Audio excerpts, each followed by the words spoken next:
Base of all mathematics का ये geometry है पार्ट 10। इसमें तुम लोग को शुरू हो रहा है पैरेलल लाइंस, समानांतर रेखा। तो समानांतर रेखा किसको कहते हैं, तो इसका संधि विच्छेद करोगे। जैसे ये हुआ पहली परिभाषा,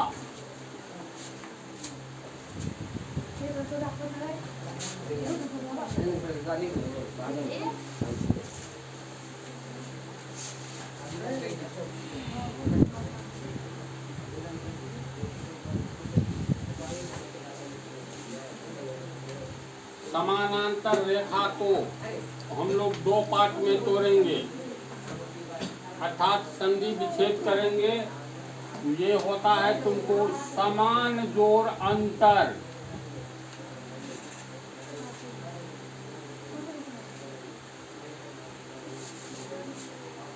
प्लस रेखा।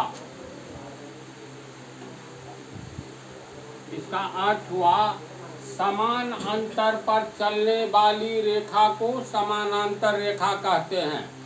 समान अंतर का अर्थ हुआ, अगर मान लो ये दो सरल रेखा है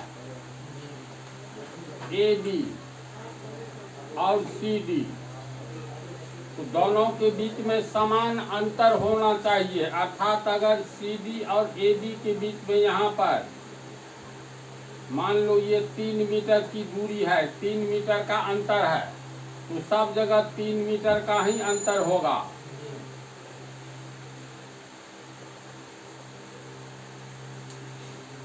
कहीं भी अगर हम लोग लेते हैं तो ये 3 मीटर का ही अंतर होगा। देखो तो समानांतर रेखा, समान जोड़ अंतर, यानी समान अंतर पर चलने वाली रेखा को समानांतर रेखा कहेंगे। जैसे AB और CD समान अंतर पर जा रहा है, 3 मीटर, यहाँ भी कहीं भी लोगे तो दोनों के बीच में अंतर यानी बीच की दूरी समान है। जब दो सरल रेखा के बीच की दूरी समान होती है, अर्थात जब दो सरल रेखा समान अंतर पर चलता है, तो दोनों सरल रेखा को समानांतर रेखा कहते हैं, है ना। परिभाषा के अनुसार पर ये सीधा अर्थ निकल जाता है। जैसे मान लो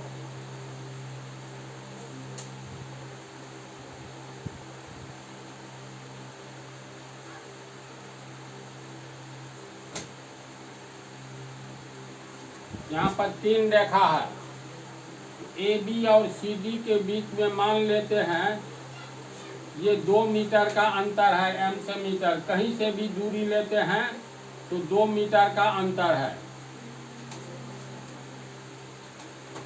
तो इसका अर्थ है AB और CD समान अंतर पर चलने वाली रेखा है, इसलिए AB और CD समानांतर रेखा है।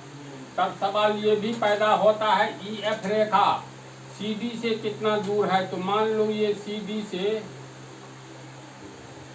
ये 3 मीटर की दूरी पर है। CD और EF एक दूसरे से समान अंतर पर है, यानी कहीं से भी लेते हैं तो 3 मीटर का अंतर है।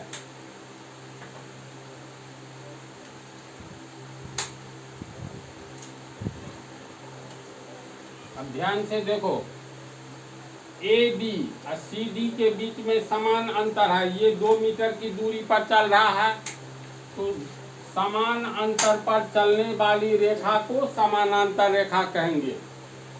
फिर यहाँ AB और EF को लेते हैं तो 2 और 3 5, ध्यान से देखो 5 मीटर के अंतर पर चल रहा है ना।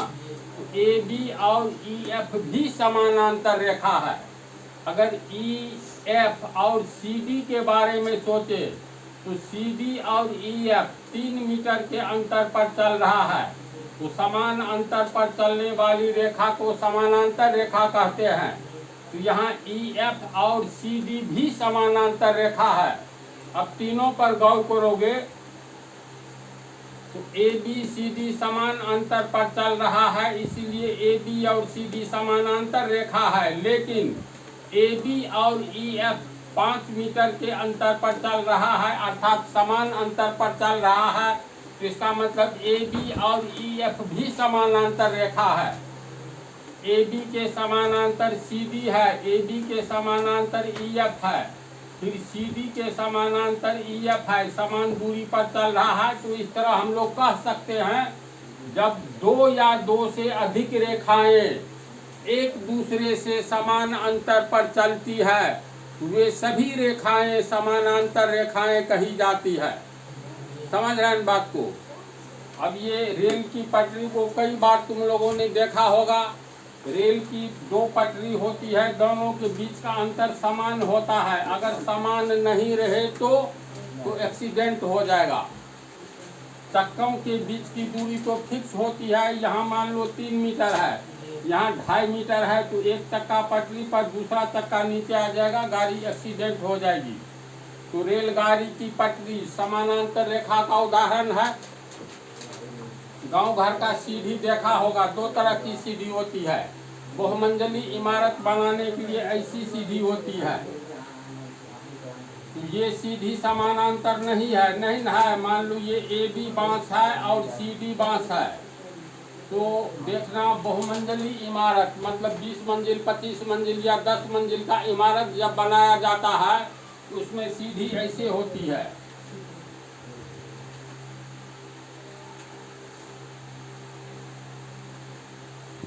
तो सीढ़ी का ये ऊपर से नीचे वाला बांस समानांतर नहीं है, लेकिन जिस पर हम लोग पैर रखते हैं ये डंटा, ये एक दूसरे से समान दूरी पर स्थित होती है। इसीलिए सीढ़ी का ये डंटा जो है ये समानांतर रेखा का उदाहरण है। बोलो, जैसे मोबाइल का ये कवर है, ध्यान से देखो, ये और ये एक रेखा है, ये एक रेखा मानो ये दूसरी रेखा, तो दोनों के बीच में समान अंतर है। तो ये मोबाइल का दोनों किनारा समानांतर रेखा का उदाहरण है। जीवन में बहुत कुछ समानांतर रेखा का उदाहरण के रूप में तुम लोगों को मिलेगा।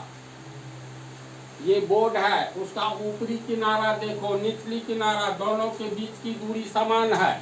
तो बोर्ड का आमने सामने का दोनों किनारा समानांतर रेखा का उदाहरण है। कोई भी किताब कॉपी लोगे तो ऊपर वाला किनारा और नीचे वाला किनारा के बीच की दूरी समान होती है। तो किताब का ऊपर एवं नीचे वाला किनारा समानांतर रेखा का उदाहरण है।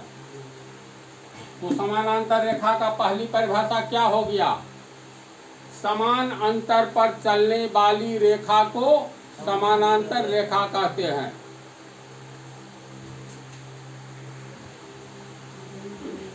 परिभाषा लिख दिए हैं। समानांतर रेखा समान जोड़ अंतर रेखा अर्थात समान अंतर पर चलने वाली रेखा को समानांतर रेखा कहते हैं। जैसे AB या CD 3 स्टाइल में है, ऐसे भी होगा समानांतर रेखा, ऐसे भी होगा। सिर्फ बीच की दूरी समान होनी चाहिए, समझ गया ना।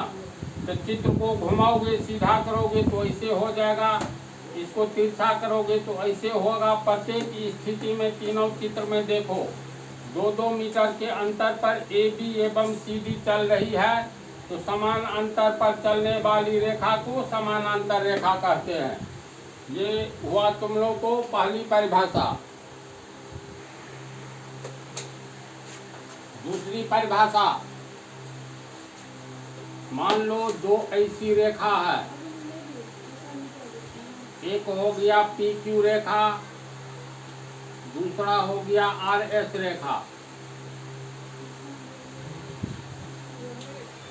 तो मान लो दोनों रेखा को हम दाईं ओर बढ़ाते चले जाए करोड़ों किलोमीटर, अरबों किलोमीटर, और बाईं ओर भी करोड़ों अरबों किलोमीटर यानी अनंत तक बढ़ाते चली जाए, तो एक दूसरे से अगर कभी नहीं मिले और कहीं नहीं मिले तो इसका अर्थ हुआ दोनों के बीच में जब समान दूरी रहेगी तो आगे की ओर बढ़ाते चले जाएंगे। मान लो यहाँ से अरबों अरब किलोमीटर आगे की ओर, तो समान दूरी है, तो इसीलिए ये कभी मिलेगी, दिमाग लगाओ, नहीं मिलेगी। अगर 5 मीटर के अंतर पर ये अनंत किलोमीटर तक आगे की ओर बढ़ाए तो 5 मीटर के अंतर पर जाएगी, प्रत्येक जगह 5 मीटर अंतर, तो ये अनंत किलोमीटर तक भी नहीं मिलेगी। पीछे की ओर भी हम लोग समान दूरी अर्थात 5 मीटर के ही अंतर पर लेते चले तो पर भी ये कहीं नहीं मिलेगी। है ना ऐसी बात? इसका अर्थ है जब दो या दो से अधिक रेखाएं एक दूसरे से कभी नहीं और कहीं नहीं मिलती है, कभी नहीं का अर्थ हुआ अरबों वर्ष तक हम लोग आगे की ओर बढ़ाते चले जाएंगे दाईं ओर तो पर भी नहीं मिलेगी, कभी कभी नहीं और कहीं नहीं, करोड़ों अरबों किलोमीटर तक बढ़ाते जाएंगे ये मिलेगी ही नहीं। इसी तरह पीछे की ओर बढ़ाएंगे तो कभी नहीं मिलेगी और कहीं नहीं मिलेगी। तो ऐसी स्थिति में दोनों रेखा को हम लोग समानांतर रेखा कहेंगे। तो इसकी दूसरी परिभाषा होती है कभी नहीं और कहीं नहीं मिलने वाली रेखा को हम लोग समानांतर रेखा कहते हैं, चाहे आगे की ओर बढ़ाया जाए या पीछे की ओर बढ़ाया जाए।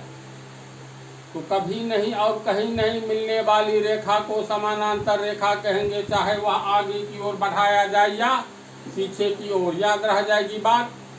और क्यों नहीं मिलेगी? इसलिए नहीं मिलेगी कि समानांतर रेखा ये समान अंतर पर चलने वाली रेखाएं होती है, इसीलिए कहीं नहीं और कभी नहीं मिलेगी। ये हो गई तुम लोगों की दूसरी परिभाषा। परिभाषा लिख दिए हैं, कभी नहीं और कहीं नहीं मिलने वाली रेखाएं समानांतर रेखाएं कहलाती है, चाहे आगे की ओर बढ़ाई जाए या पीछे की ओर। उदाहरण में ये हो गया, इन दोनों रेखाओं को आगे की ओर बढ़ाते ही चले जाएंगे अनंत तक और पीछे की ओर बढ़ाते चले जाएंगे तो ये दोनों कभी नहीं और कहीं नहीं मिलेगी। तो ये PQ एवं RS समानांतर रेखा हो गया। जैसे रेल की पटरी कहीं नहीं मिलती है, मालूम है ना, जहाँ स्टेशन समाप्त होता है वहाँ भी समानांतर ही रहती है। हजारों किलोमीटर की दूरी तय करने के बाद भी रेल की दोनों पटरी मिलती है? नहीं मिलती है। तो यहाँ PQ एवं RS समानांतर रेखा है। अब देखो समानांतर रेखा का चिन्ह होता है और ये चिन्ह बराबर को खड़ा कर दो तो ऐसे ये हो गया समानांतर रेखा का चिन्ह।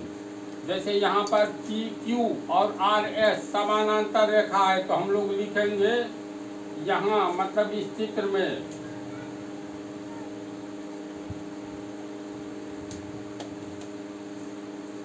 PQRS समानांतर है। तो इतना लंबा लाइन लिखने से बेहतर है इसको लिखेंगे PQ समानांतर RS। इसको कैसे पढ़ेंगे? PQ समानांतर RS है, यानी PQ समानांतर RS है। तो यहीं पर लिखे हैं यहाँ PQ एवं RS समानांतर रेखा है। सिर्फ इतना लिख देने का अर्थ है PQ समानांतर RS है, यानी PQ और RS समानांतर है अर्थात दोनों के बीच की दूरी समान है, या दोनों को आगे की ओर बढ़ाई जाए या पीछे की ओर ये नहीं मिलेगी। तो इसको तो लोग समझ गया ना। समानांतर रेखा की और भी परिभाषा है जो आगे वाला पार्ट में बताएंगे। जैसे दो रेखाओं को अगर कोई तीसरी रेखा काटती है, एकांतर कोण बराबर होता है तो दोनों रेखा को समानांतर रेखा कहते हैं। दो रेखा को अगर कोई तीसरी रेखा काटती है और दो अंतःकोणों को योग 180 डिग्री होता है तो उसे भी समानांतर रेखा कहते हैं। अगली पांचवी परिभाषा, जब दो सरल रेखा को कोई रेखा काटती है, संगत कोण बराबर होता है तो उसे भी समानांतर रेखा कहते हैं। तो आगे वाला पार्ट में और परिभाषा बतलाया जाएगा और इससे संबंधित कोण।